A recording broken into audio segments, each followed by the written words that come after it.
Hi అండి, welcome back to my channel. అందరు ఎలా ఉన్నారు? నేను బాగున్నానండి. మీరందరూ కూడా సూపర్గా ఉండాలని మనస్ఫూర్తిగా కోరుకుంటున్నాను. ఈరోజు అయితే ఎక్కడికి వచ్చాను అనుకుంటూ ఉన్నారా? నేను యాక్చువల్గా చెప్పాను కదండి, ఇంతకుముందు వీడియోస్లో కూడా ఒకసారి చెప్పాను. తిరుపతికి 3 డేస్ ట్రిప్ అనమాట ప్లాన్ చేసుకున్నాము. 23rd, 24th, 25th 3 డేస్ తిరుపతిలోనే లోకల్గా ఉన్న టెంపుల్స్, అలాగే కొండ మీద స్వామివారి దర్శనం కూడా టికెట్ అనేది బుక్ అయింది. యాక్చువల్గా వైకుంఠ ద్వార దర్శనానికి బుక్ అయిందండి, 300 రూపీస్ టికెట్. సో అందుకనేసే ఈ ప్లాన్ అనేది చేసుకున్నాము. ఎలాగో ఇంకా తిరుపతికి వెళ్తూ ఉన్నాం కదా, లోకల్గా ఉన్న టెంపుల్స్ అన్నీ కూడా కవర్ చేసుకుందాము. హాలిడేస్ కూడా వచ్చాయి కాబట్టి ఆ 3 డేస్ ఇలాగా స్పెండ్ చేశాము. ఇప్పుడు నేను జర్నీ స్టార్ట్ చేసినప్పటి నుంచి జర్నీ రిటర్న్ హైదరాబాద్కి వచ్చేంత వరకు మా ప్రయాణం ఎలా జరిగింది, ఏ టెంపుల్స్ చూసాము, ఎలా దర్శనం జరిగింది, ఇవన్నీ కంప్లీట్ డీటెయిల్స్, ఎంత ఖర్చు అయింది, ఇవన్నీ కూడా నేను ఈ వీడియోలో కమింగ్ వీడియోస్లో కూడా షేర్ చేసుకుంటానండి. మీకు హెల్ప్ అవుతుందని వీడియోస్ అనేవి నేను అక్కడక్కడ చిన్న చిన్న క్లిప్స్ లాగా షూట్ చేశాను. ఇప్పుడైతే ఫస్ట్ కాచిగూడకు వచ్చాము. కాచిగూడలో వెంకటాద్రి ఎక్స్ప్రెస్ ఉందండి. ఆ ట్రైన్ 8 o'clockకి స్టార్ట్ అవుతుంది. సో దానికోసమని బయలుదేరి వెళ్ళాము. అక్కడ ట్రైన్ అయితే కొంచెం డిలే అయింది. యాక్చువల్గా కాచిగూడలోనే స్టార్ట్ అవుతుంది ఈ ట్రైన్, బట్ మనకి స్టార్ట్ అవ్వడమే ఒక 45 to 1 hour లేట్ అయిందనమాట స్టార్ట్ అవ్వడము.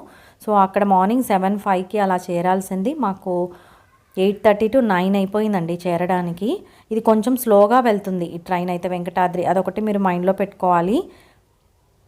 ఆ తర్వాత ఇప్పుడైతే ట్రైన్ వచ్చేసింది. ఇక్కడ మనకి కాచిగూడలో ఒక హోటల్ ఉందండి, ప్లాట్ఫామ్ నెంబర్ 1లో ఇడ్లీ వడ అనేవి వేడిగా చాలా బాగా సర్వ్ చేస్తూ ఉన్నారు. 20 రూపీస్ అనమాట ప్లేట్, చాలా బాగుంది. మేము ఇంకా ఎర్లీగా బయలుదేరిపోయాము. మా ఇంటి నుంచి కాచిగూడకి నియర్లీ 1 hour 45 minutes అలా పడుతుంది. సో అందుకనేసి ఫుడ్ కూడా ఏం ప్యాక్ చేసుకోలేదు. ఎలాగో ఒక ఐడియా అయితే ఉంది, కాచిగూడలో ఫుడ్ అనేది ఉంటుంది, టిఫిన్స్ లేకపోతే రైస్ అలాంటి ఐటమ్స్ అన్నీ ఉంటాయండి.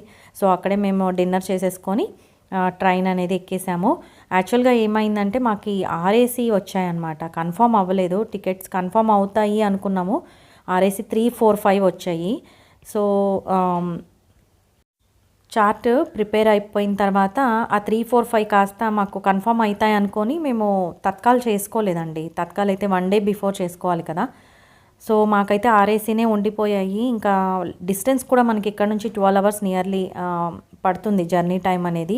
సో ఏం చేసామంటే ఇంకా వెయిట్ చేస్తూ ఉన్నాము. టీసీని అడిగితే చూపిస్తానన్నారు, కానీ రష్ అయితే చాలా ఉందన్నమాట ట్రైన్లో. ఆల్మోస్ట్ అన్నీ కూడా ఖాళీలు లేవండి. సో ఏదైనా ఖాళీ బెర్త్ ఎవరైనా క్యాన్సిల్ చేసుకొని ఉండడము, రాకపోవడం చేస్తే మనకు ఆ బెర్త్ ఇచ్చేస్తారు.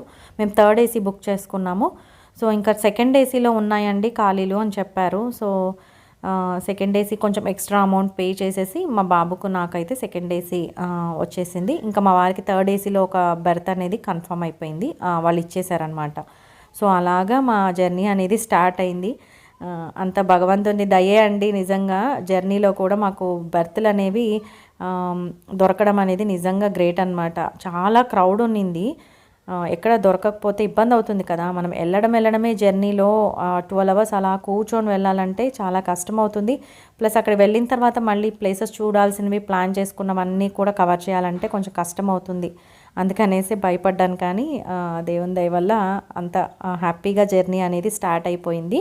ఇంకా తిరుపతికి వెళ్ళామండి. వెళ్ళిన తర్వాత ఫ్రెష్ అప్ అయిపోయాము. మా పెద్దమ్మ వాళ్ళు ఉన్నారనమాట, అక్కడే స్టే చేసాము. ఇంకా మార్నింగ్ టిఫిన్ చేసేసుకొని ఇలా బయలుదేరిపోయాము. కాణిపాకంకి బయలుదేరామండి. ఇప్పుడు అదే చూపిస్తూ ఉన్నాను.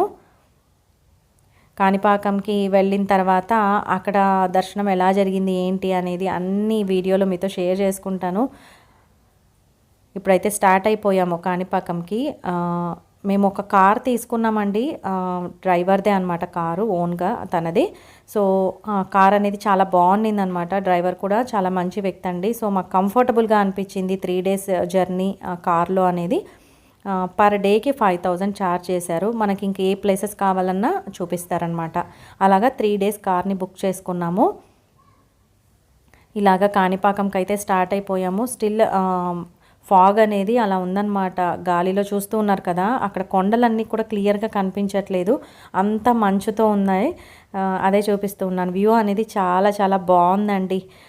ఈ జర్నీ అనేది ఒక మెమరబుల్ ట్రిప్ లాగా ఉండిపోయింది నాకు. ఈ 3 డేస్ ట్రిప్. టెంపుల్స్ అన్నీ కూడా వైకుంఠ ద్వార దర్శనాలు అనేవి ఉన్నాయి ప్రతి టెంపుల్కి కూడా. కొండ కింద కూడా అంతే అండి. అన్ని టెంపుల్స్ వైకుంఠ ద్వార దర్శనం అనేది ఒక 10 డేస్ మనకి ఉంటుందన్నమాట. సో అందుకనేసి ఎక్కడెక్కడి నుంచో జనాలంతా కూడా వచ్చారు. చాలా రష్ అయితే ఉంది. బట్ స్టిల్ మనకైతే దర్శనం చాలా చాలా బాగా అయ్యింది. ఇప్పుడైతే ఇంకా కాణిపాకం వెళ్తూ ఉన్నాము. దారిలో ఈ కొండలు అయితే ఎంత అద్భుతంగా ఉన్నాయో అసలు చూడడానికి చాలా చాలా బాగున్నాయి. అందుకని వ్యూ అనేది మీకు కవర్ చేసి చూపిద్దామని చూపిస్తూ ఉన్నానండి. ఇప్పుడు కాణిపాకంకి వెళ్ళాక కూడా చాలా చాలా క్రౌడ్ ఉందన్నమాట. నేను ఎక్స్పెక్ట్ చేయలేదు. ఎందుకంటే ఆ రోజు వైకుంఠ ఏకాదశి శనివారం నాడు కొండ మీద వెంకటేశ్వర స్వామి టెంపుల్స్లో ఎక్కువగా రష్ ఉంటారు కదా. కానీ కాణిపాకంలో కూడా ఆ రోజు చాలా క్రౌడ్ ఉందన్నమాట. దర్శనం అవుతుందా లేదా అని అయితే భయపడ్డాము.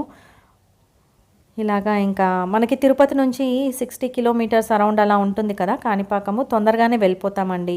పెద్ద ఇబ్బంది ఏమి ఉండదు. ట్రాఫిక్ జామ్ అలాంటివి ఏమి ఉండవు. సో తొందరగానే వెళ్ళిపోతాం. ప్రాబ్లం అయితే ఏమి ఉండదు. మీరు రూమ్స్ కావాలనుకుంటే మనకి కొండ మీద దొరకలేదనుకుంటే తిరుపతిలో కూడా ఉంటాయండి. కొన్ని యాప్స్ ద్వారా కూడా మనము రూమ్స్ అనేవి బుక్ చేసుకోవచ్చు. ముందుగానే బుక్ చేసుకొని ఏమైనా హోటల్స్లో స్టే చేయొచ్చు. లేకపోతే మనకి సర్వీస్ అపార్ట్మెంట్స్ కూడా ఉంటాయి. మనం అపార్ట్మెంట్లో డబల్ బెడ్రూమ్ ఫ్లాట్ అలా కూడా బుక్ చేసుకోవచ్చు. ఏవైనా మన ఫుడ్ ఐటమ్స్ కూడా ప్రిపేర్ చేసుకోవచ్చు. ఇలాగా కాణిపాకంకి వెళ్తూ ఉన్న దారంతా కూడా కొండలతో అత్యద్భుతంగా ఉందన్నమాట. మంచు అంతా కప్పబడి ఉంది. చూడడానికి చాలా చాలా బాగుంది. యాక్చువల్గా ఈ మంచు లేకపోతే మనకి ఇంకా గ్రీనరీగా చాలా బాగా కనపడుతుందన్నమాట. నాకు తెలిసినంత వరకు అయితే హైదరాబాద్లో మేము స్టార్ట్ అయిన రోజు ఉన్న టెంపరేచర్ చలికి తిరుపతికి వెళ్తే చలి చాలా తక్కువగా ఉందండి కంపేరిటివ్ హైదరాబాద్. ఆ తర్వాత ఇంకా కాణిపాకంకి వెళ్ళాము. ఇలాగ టెంపుల్కి వెళ్తూ ఉన్నాము. చూస్తూ ఉన్నారు కదా, రష్ అయితే చాలా చాలా ఉంది. పెద్ద క్యూ అనమాట. కిలోమీటర్ వరకు క్యూ స్టార్ట్ అయిపోయింది. తెలియలేదు అక్కడికి వెళ్ళినప్పుడు ఇది ఎందుకు ఇక్కడ క్యూ అనేది ఉంది ఏంటి అనేసి. అక్కడికి ముందుకు వెళ్ళి కనుక్కున్నాము ఉచిత దర్శనం ఎక్కడ ఉంది లైన్, తర్వాత స్పెషల్ దర్శనాలకి ఎక్కడ ఉంది క్యూ అనేసి. ఇది అయితే ఇప్పుడు చూస్తూ ఉన్నారు కదా, వీళ్ళంతా కూడా 150 రూపీస్ దర్శనానికి వెయిట్ చేస్తూ ఉన్నారండి. ఇంకా సో నేను టికెట్ తీసుకునే టైంకి ముందు ఒక షాపింగ్ చిన్నగా అలా వీడియో తీసుకుందామని అయితే తీసుకున్నాను. డీటెయిల్గా ఏది షూట్ చేయలేదండి. ఎందుకంటే టెంపుల్కి వెళ్ళాం కదా, అక్కడ మనకి టైం అనేది చాలా ఇంపార్టెంట్. ఎక్కువ క్రౌడ్ పెరిగిపోతూ ఉంటుంది. అందుకనేసి ఫస్ట్ అయితే దర్శనానికి వెళ్ళిపోదాము అని ఇంకా దర్శనానికి వెళ్తే విఐపి టికెట్స్ కొంచెం వెయిట్ చేయమన్నారు వాళ్ళు. ఎక్కువ మంది ఉన్నారు, కాస్త వెయిట్ చేయండి, ఆ తర్వాత టికెట్స్ ఇస్తాము అన్నారు. నేను అందుకనేసి ఇలాగ జస్ట్ కొంచెం ఆ టైంలో ఈ షాపింగ్ కవర్ చేద్దాము, ఏమైనా స్పెషల్గా ఉంటే చూపిద్దాము అని చూపిస్తూ ఉన్నానండి. ఈ వినాయకులు ఉన్నాయి కదా చిన్న చిన్నవి స్టోన్తో ఉన్నవి, అవి చాలా స్పెషల్ అనమాట. అక్కడ మాత్రమే దొరుకుతాయి. నేను కొన్ని ఇయర్స్ కిందటండి 10 ఇయర్స్ బ్యాక్ తీసుకున్నాను. ఆ స్టోన్ కొంచెం వాటర్లో పెట్టడం వల్ల కలర్ పోయింది. సో అందుకనేసి మళ్ళీ తీసుకున్నాను. పైన చూస్తూ ఉన్నారు కదా స్టోన్తో ఉన్నవి వినాయకునివి, అవి కూడా 600 అలా చెప్తూ ఉన్నారండి. అవన్నీ మార్బుల్తోనూ గ్రానైట్తోనూ స్టోన్తో తయారు చేసి ఉన్నాయి, వెయిట్ ఉన్నాయి. ఆ తర్వాత ఇక్కడ కోనేరు కూడా ఉంటుంది. ఇక్కడ అందరూ ఫొటోస్ తీసుకుంటూ ఉన్నారు. మేము కూడా జస్ట్ ఒక చిన్న ఫోటో అయితే తీసుకున్నాము. ఈ గోపురం అంతా కూడా కాణిపాకం టెంపుల్ దండి. చాలా మారిపోయింది అసలు. ఇంతకుముందు నేను వెళ్ళినప్పుడు మా బాబుకు అక్షరాభ్యాసం అనేది కాణిపాకంలోనే చేశాము. టెంపుల్ని చాలా బాగా డెవలప్ చేశారండి. చాలా నీట్గా కూడా మెయింటైన్ చేస్తూ ఉన్నారు. ఇక్కడ మనకి విఐపి దర్శనానికి 500 రూపాయల టికెట్ ఒక్కొక్కరికి అని చెప్పారు. సో ఇక్కడ క్రౌడ్ చూసి యాక్చువల్గా 150 రూపీస్ టికెట్ తీసుకుందాం అనుకున్నాం, కానీ చాలా ఎక్కువ క్రౌడ్ ఉండడం వల్ల 500 రూపీస్ టికెట్ తీసుకోవడం చాలా మంచిదైందండి. యాక్చువల్గా ఒక్కొక్కసారి మనకి సర్లే తొందరగా క్యూ నడుస్తుంది అనుకుంటాం, కానీ 3 అవర్స్ 4 అవర్స్ పట్టేది. మేము 150 రూపీస్ టికెట్ తీసుకొని ఉంటే కనుక మంచి డెసిషనే తీసుకున్నామని అయితే అనిపించింది. ఒక్కొక్కసారి అంతే అండి, మనం ట్రిప్స్కి వెళ్ళినప్పుడు కొన్ని మనం చూసుకోవాలన్నమాట. మెయిన్ టైము తక్కువ టైంలో మనకి దర్శనం అయిపోతే వేరే ప్లేసెస్ కూడా కవర్ చేసుకోవచ్చు. అందుకనేసి మేమైతే విఐపి టికెట్స్ తీసుకున్న ముగ్గురికి కూడా చాలా ఫాస్ట్గా అయిపోయింది. ఒక హాఫ్ అన్ అవర్ టు 40 మినిట్స్లో దర్శనం అయితే అయిపోయింది. ఆ తర్వాత ఇంకా వేలూరుకి బయలుదేరాము. దారిలో ఒక చోట భోంచేసాము. ఆ తర్వాత వేలూరు టెంపుల్ అండి, గోల్డెన్ టెంపుల్ అందరికీ తెలుసు కదా, గోల్డెన్ టెంపుల్కి వెళ్ళాము. శ్రీ శక్తి అమ్మవారు టెంపుల్ అన్నమాట. చాలా బాగుంటుందండి. ఈ టెంపుల్లో మనకి స్టార్ ఆకారంలో మనము నడవాల్సి ఉంటుందన్నమాట. ఆ స్టార్ ఆకారంలో మనకి వే అనేది ఉంటుంది. మనం అమ్మవారి దర్శనం అనేది చాలా బాగా జరిగింది మాకు. యాక్చువల్గా 200 రూపీస్ టికెట్ తీసుకున్నామండి. కుంకుమార్చన లాగా మనకి ఏదో స్పెషల్ టికెట్ ఉంటుంది, ఒక్కొక్క పర్సన్కి 200 రూపీస్ టికెట్. ఇలాగా స్పెషల్ దర్శనాలకి తీసుకోవడమే బెస్ట్ యాక్చువల్గా. ఫ్రీ టికెట్తో వెళ్ళాము అంటే మనము ఫ్రీ దర్శనానికి వెళ్తే ఇలా స్పెషల్ డేస్లో మనకి చాలా చాలా టైం పడుతుంది. ప్లస్ దగ్గర నుంచి కూడా మనకు స్వామివారిని చూడడానికి అవకాశం ఉండదండి. అందుకనేసి 200 రూపీస్ టికెట్ తీసుకున్నాము. వాళ్ళు ఏంటంటే మనము దర్శనానికి వెళ్ళగానే లోపల కొంతమందిని ఒక 20 మెంబర్స్ని అలాగా 200 రూపీస్ దర్శనాలు తీసుకున్న వాళ్ళు స్వామి దగ్గర అమ్మవారి దగ్గర కూర్చోపెట్టి వాళ్ళు కుంకుమార్చన లోపల చేస్తూ ఉన్నారు. అలాగే 2000 రూపాయల టికెట్ తీసుకుంటే లోపలికి అంటే అమ్మవారు ఉన్న గర్భగుడి లోపలికి అలో చేస్తూ ఉన్నారనమాట. ఒక రూమ్ ముందర అలో చేస్తూ ఉన్నారు. వాళ్ళకి అర్చన చేపిస్తూ ఉన్నారు పర్సనల్గా. మనమైతే 200 రూపీస్ టికెట్ తీసుకుంటే కొంచెం బయట కూర్చోపెడుతూ ఉన్నారు. వాళ్ళు కుంకుమార్చన చేసి మనం అంతసేపు అలా కూర్చొని అమ్మవారిని దర్శించుకోవచ్చు అనమాట. చాలా బాగా నచ్చింది నాకైతే. ఎక్కువసేపు ఉన్నట్టు కూడా అనిపించిందండి. కొంచెం నడవాల్సి ఉంటుంది, ఏమంటే వేలూరు టెంపుల్ లోపలికి వెళ్ళాలి అంటే కాస్త నడిచేదైతే ఎక్కువగానే ఉంటుంది. ఎవరికైనా ఇన్ఫర్మేటివ్గా ఉంటుందని చెప్తూ ఉన్నానండి. అంటే పెద్దవాళ్ళు వెళ్ళాలనుకుంటే నడవలేరు అనుకుంటే కొంచెం కష్టంగానే ఉంటుంది, అందుకనేసి చెప్తూ ఉన్నాను. మీరు ఈ వైకుంఠ ద్వార దర్శనానికి వెళ్ళాలి 10 రోజుల్లో అనుకుంటే గనక అక్కడ తిరుపతికి కానీ కొండ మీదకి వెళ్ళాలనుకుంటే కొండ మీదకి అయితే మనకు ఆల్రెడీ టికెట్స్ బుక్ అయితే చాలా బెస్ట్ అండి. 300 రూపీస్ టికెట్ ఉంటే చాలా త్వరగానే అయిపోతుంది. బట్ నార్మల్గా వెళ్ళాలి కొండ మీద కాకుండా తిరుపతిలో అనుకుంటే మటుకు స్పెషల్ దర్శనాలకు వెళ్తే మనకి తక్కువ టైంలో ఎక్కువ టెంపుల్స్ చూసుకోగలుగుతాం లోకల్గా కూడా. ఆ తర్వాత ఈ టెంపుల్కి ఎంట్రన్స్లో ఇలా ఉంటుందన్నమాట. జస్ట్ చూపిస్తూ ఉన్నానండి.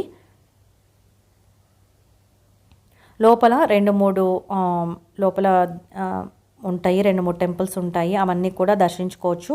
లోపలికి కెమెరా అనేది అలో ఉండదండి. అందుకనేసి నేను ఎంతసేపు తీసా కూడా బయట వ్యూ మాత్రమే తీయగలుగుతూ ఉన్నాను. లోపల చాలా చాలా బాగుంటుంది. మొక్కలు, గ్రీనరీ, గార్డెన్ అంతా చాలా బాగా మెయింటైన్ చేస్తూ ఉన్నారు వేలూరు టెంపుల్లో. నేను ఇంతకు ముందు వెళ్ళినప్పుడు ఒక 10 ఇయర్స్ బ్యాక్ వెళ్ళాను అనుకుంటానండి. 10 ఇయర్స్ 8 ఇయర్స్ బ్యాక్. అప్పుడు అంత లేదనమాట. ఇప్పుడైతే చాలా చాలా బాగుంది.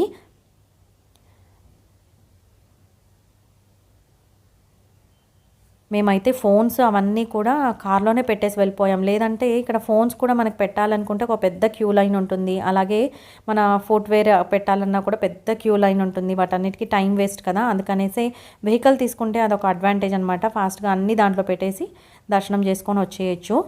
అదొకటి బాగా హెల్ప్ అయిందని అనిపించింది నాకు. ఇలాగా ఇక్కడైతే మేము ఆఫ్టర్నూన్ వెళ్ళామండి. ఈవినింగ్ అంతా బయటకు వచ్చేసాము. ఈవినింగ్ మేము బయటకు వచ్చేసరికి చూసారా ఎంత క్రౌడ్ ఉన్నారంటే మా దర్శనము హ్యాపీగా అయిపోయింది అనిపించింది. ఆ తర్వాత చాలామంది వచ్చేసారండి. భవానీ మాల వేసుకున్న వాళ్ళు, అలాగే అయ్యప్ప మాల వేసుకున్న వాళ్ళు ఎక్కువగా కనపడుతూ ఉన్నారు. ఇక్కడైతే బయట చిన్న షాపింగ్ కూడా ఉంది. ఈసారి అయితే నేను అసలు షాపింగ్ అనేది చేయలేదండి. ఎందుకంటే మెయిన్ టైం కదా, ఏదైనా స్పెషల్గా కనిపిస్తే తీసుకుందాం అనుకున్నాను, కానీ నార్మల్గా అయితే షాపింగ్ మీద కాన్సన్ట్రేట్ చేయలేదు. జస్ట్ అన్ని టెంపుల్స్ బయట ఎలా ఉంటాయో అలాగే ఉన్నాయి ఇక్కడ కూడా. మనము 200 రూపాయల టికెట్ తీసుకున్నాం కదా, సో వాళ్ళకి స్పెషల్గా మనకైతే ఒక స్వీట్, అలాగే అమ్మవారి ప్రసాదము, ఒక చిన్న దేవుడిది లామినేట్ చేసిన ఫోటో అలా ఇస్తూ ఉన్నారనమాట. ఒక పసుపు నీళ్ళు ఉన్న బాటిల్ కూడా ఇచ్చారు. ఆ తర్వాత ఇంకా రిటర్న్ వెళ్ళేటప్పుడు కాస్త కాఫీ తాగేసి వెళ్దాము అని ఇక్కడ ఆగామండి. ఇక్కడ కాఫీ చాలా బాగుందన్నమాట. నేను నందు ఉపచార్ బెంగళూరులో కాఫీ కూడా ఇలాగే చేస్తారు, నాకు అదైతే గుర్తొచ్చింది. కాఫీ అయితే బాగుందన్నమాట. కొంచెం షుగర్ తక్కువగానే వేస్తారు, బాగా నచ్చింది నాకు. పాలు కూడా చిక్కగా ఉంటాయండి, బాగుంది. కాఫీ అయితే తాగేసి ఇంకా ఆ రోజు కాణిపాకము అలాగే వేలూరు అమ్మవారి దర్శనము చాలా బాగా అయింది. మంచి సాటిస్ఫాక్షన్ అయితే నాకు కలిగిందండి. చాలా మంచి అనుభవం కలిగింది అనిపించింది. తొందరగా దర్శనాలు అయిపోయాయి, ఎక్కువ శ్రమ కూడా అనిపించలేదు. మెయిన్ మేము ఓన్గా వెహికల్ తీసుకోవడం వల్ల టైం కలిసి వచ్చిందని అయితే నాకు అనిపించింది. ఆ డ్రైవర్కి కూడా ఇన్ఫర్మేషన్ అంతా బాగా తెలుసండి, ఎక్కడ ఏమి ఉంటాయి, ఏ దర్శనం అయితే మంచిది, అవన్నీ కూడా ఆయనకి క్లియర్గా తెలుసు అనమాట. అక్కడే ఉంటారు కదా, సో వాళ్ళ కంప్లీట్ ఐడియా ఉంది కాబట్టి మనము మళ్ళీ ప్రత్యేకంగా రీసెర్చ్ చేయాల్సిన అవసరం అయితే రాలేదు. ఇలాగా ఫస్ట్ డే మేము తిరుపతికి వెళ్ళిన తర్వాత కాణిపాకం దర్శనం చేసుకున్నాము. అలాగే వేలూరు అమ్మవారి దర్శనం కూడా అత్యద్భుతంగా జరిగిందండి. ఫస్ట్ డే చాలా చాలా హ్యాపీగా గడిచింది. ఇంకా ఇంటికి వెళ్ళిపోయామండి. నెక్స్ట్ డే మళ్ళీ ఎక్కడికి వెళ్తూ ఉన్నాము, ఏ టెంపుల్స్ దర్శనం చేసుకున్నాము అనేది నెక్స్ట్ వీడియోలో మీకైతే క్లియర్గా చూపిస్తాను. అంతేనండి. ఈ వీడియోని కనుక మీకు నచ్చినట్టయితే ప్లీజ్ లైక్ చేయండి, షేర్ చేయండి, సబ్స్క్రైబ్ చేయండి. మరో మంచి వీడియోతో మీ ముందుకు వస్తాను. అంతవరకు సెలవు. సర్వేజన సుఖినో భవంతు. Thank you.